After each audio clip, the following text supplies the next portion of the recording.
Hello, here is your video on how to prepare your sacred cacao. So the first thing that we are showing here are the implements that I use when preparing my sacred cacao. So there's scales, a cacao cup, a board, ceramic knife, a wooden stirrer just off the boil water, a Palo Santo or something to cleanse the space, and a candle. There's also a pan here and a metal whisk.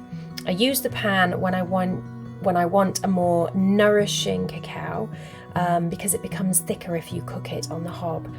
And a whisk. Now this whisk I use occasionally as the metal is masculine and can alter the feminine energy of the cacao, but sometimes you need something just to break down the cacao a little bit more. And also that's the reason I use a ceramic knife. The next step is cleansing. I use Palo Santo as it has a gentle energy and the smoke has a really lovely citrusy smell, but you could use an incense stick, dried sage from your garden, or just intention to clear the negative energy from your implements, and that's what we're doing here. It's also really important to thank everything you use when preparing cacao, which might seem silly, but Mother Earth has gifted us each of these implements and we must honour that in her. And also don't forget to cleanse yourself. And on to weighing and chopping. I'd advise 10 to 20 grams for daily use and about 20 to 40 grams for ceremonial use. And when chopping, the cacao might look quite hard, but actually it's quite easy to cut. What you want is almost kind of like shavings so that it's easier to mix when you add in the hot water. So now we're on to mixing. So place the chopped cacao into your cup or pan.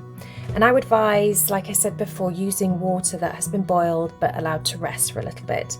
And get your wooden stirrer, or you can use the end of a wooden spoon. So the knack is to add a little bit of water at a time, and first, like you can see there, you will get a paste and it will stick to your wooden stirrer. But be patient, really patient. Keep adding water until you have a smooth consistency and a thickness that you would like to drink. And you may need to use the whisk to melt any stubborn lumps.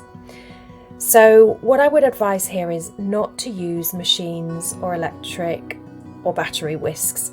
The whole point of cacao is connection and grounding. Like I said, be patient. It's all part of cacao's medicine. Slowly and gently, in preparation and in drinking. So just take your time with this process. It can be messy, but that's the whole point. So keep stirring, keep adding the water until you get the consistency that is right for you. We're nearly there. So I always really love to warm up my cup before I add my cacao, and you can do this before you add the chopped cacao at the beginning of the process too if you're not using a pan. And then the next thing is to pour your cacao and take her to your sacred space.